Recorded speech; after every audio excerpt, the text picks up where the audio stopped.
राज्यसभा में सदन के उपनेता प्रमोद तिवारी हमारे साथ बातचीत करने के लिए मौजूद हैं। किसान जो है वो अपनी मांग को लेकर के जो नोएडा बॉर्डर है वहाँ तक पहुँचे हुए हैं, वो कह रहे हैं दिल्ली तक जाएँगे। एक बार फिर किसानों का आंदोलन शुरू हो रहा है, आप इसको किस तरीके से देखते हैं? देखिए, मोदी सरकार ने धोखा दिया, वायदा खिलाफी की, जो वायदा किया वो पूरा नहीं किया। धरती के भगवान किसान, न्यूनतम समर्थन मूल्य आज तक नहीं आया। तमाम जिन लोगों पे मुकदमे कायम थे, वो अभी बहुत किस स्थिति में है किसी को पता नहीं। मुआवजा जो मरे थे, उनको नहीं मिला और बहुत सी ऐसी बातें थी जिनका पालन नहीं हुआ। तो ये किसान अपनी व्यथा कथा कहने के लिए सरकार के वायदा खिलाफी के खिलाफ शांतिपूर्वक ढंग से दिल्ली आ रहे हैं। उनका स्वागत होना चाहिए।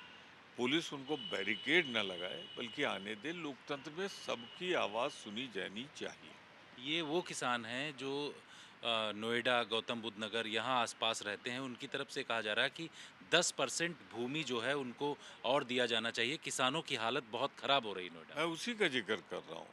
जो नोएडा है, आसपास समीपवर्ती जो जगहों के लोग हैं, उनसे ढेर सारे वादे नोएडा अथॉरिटीज ने किया था, गवर्नमेंट ने किया था, केंद्र सरकार की दखल हुई थी उसमें। तो वही हो रहा है ना। यहाँ ये हो रहा है, जो किसान धरने पे बैठे थे उनके साथ जो समझौता हुआ उसका भी पालन नहीं हो रहा। चंडीगढ़ से भी कुछ लोग प्रस्थान करना चाहते हैं।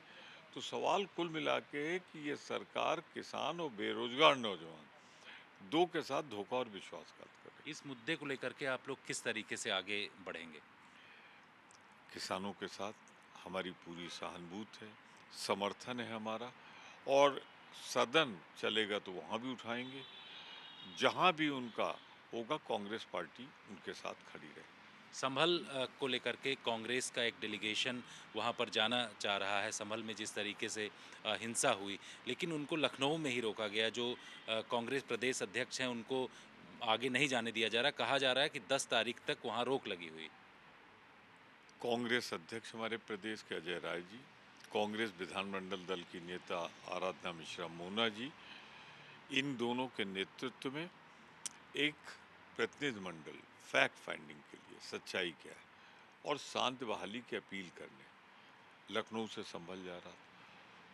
सूचना दे के जा रहा था और पहले जब जाना चाह रहा था तो कहा गया वहाँ एक तक कोई ना आए, तो दो को कार्यक्रम बनाया गया। अब दो को कह रहे हैं कि आप बताइए, 10 तक बढ़ा दिया गया। चार चार लोगों की हत्या हुई।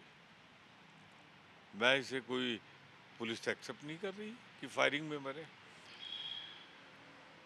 सैकड़ों लोग उसमें घायल हैं, चुटहिल हैं और कुछ तथ्य ऐसे हैं जो छिपाए जा रहे हैं। तो क्या इतने दिन तक कोई ना जाए इसलिए कि वो तथ्य छिपा लिए जाएं, वो एविडेंस ख़त्म कर ली जाए? तो ये एक गंभीर मसला है। ये तो बिल्कुल तानाशाही है कि इलेक्टेड एमएलएज और एमपीज न जाने पाए। ये तो क्या छिपाना चाहती है सरकार? वही जो चार हमारे वहाँ पे साथी मारे गए हैं, जो किसने मारे? जब पुलिस वहाँ उपस्थित थी, ड्रोन कैमरा चल रहा था, तमाम सीसीटीवी कैमरा थे, आप उसका कवरेज कर रहे थे, तो बताइए ना किसने मारा? और पुलिस मौजूद ना होती तब मैं मान सकता। भारी संख्या में पुलिस बल की मौजूदगी में कैसे मारे गए? सर, सदन में अभी भी लगातार हंगामा चल रहा है। सदन में उपनेता हैं आप राज्यसभा में। आप लोग जो मांग रख रहे हैं, चाहे अडानी का मुद्दा हो, संभल हो या तमाम जो दूसरे मुद्दे हैं मणि, उसको लेकर के सरकार की तरफ से कहा जा रहा है कि वो लोग तो चर्चा के लिए हम लोग तैयार हैं, लेकिन चर्चा होती ही नहीं कभी।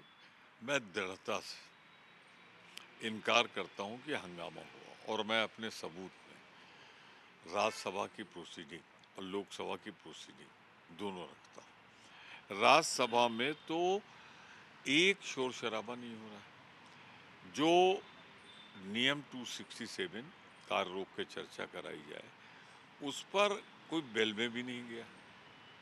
सामूहिक रूप से कोई बेल में जाने का उपक्रम भी नहीं हुआ कि लोग खड़े हो जाएं और सामूहिक नारेबाजी होती।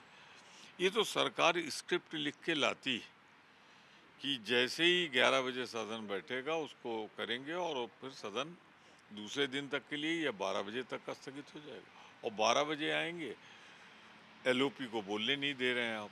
आज उन्होंने कई बार प्रयास किया किसी सदस्य को सवाल नहीं पूछने दे रहे हैं आप। तो कुल मिला के जैसे सोची समझी स्क्रिप्ट लिख दी है। मेरा तो चैलेंज है, चुनौती है सरकार को, हंगामा कहाँ हुआ दिखाए, कहाँ डिस्टर्बेंस हुआ दिखाए, कौन बेल में गया है उसका नाम बताए। तो ये तो सरकार नहीं चाहती कि सदन चले, जिससे मणिपुर का मुद्दा, अडानी का मुद्दा, संभल का मुद्दा सदन में चर्चा में आ सके। संविधान पर हम चर्चा चाहते हैं। सरकार ने कार्य मंत्रणा समिति में वादा भी किया है, तारीख क्यों नहीं घोषित कर रही? उस पर करें, हम पार्टिसिपेट करेंगे। बिल्कुल। तो हंगामा जो लगातार हो रहा है उसको लेकर के ये कहा जा रहा है कि सरकार चर्चा करना नहीं चाहती है, विपक्ष के तमाम नेता इस पर चर्चा करने के लिए तैयार हैं। कैमरामैन शगुन भरद्वाज के साथ जितेंद्र सिंह, आज तक।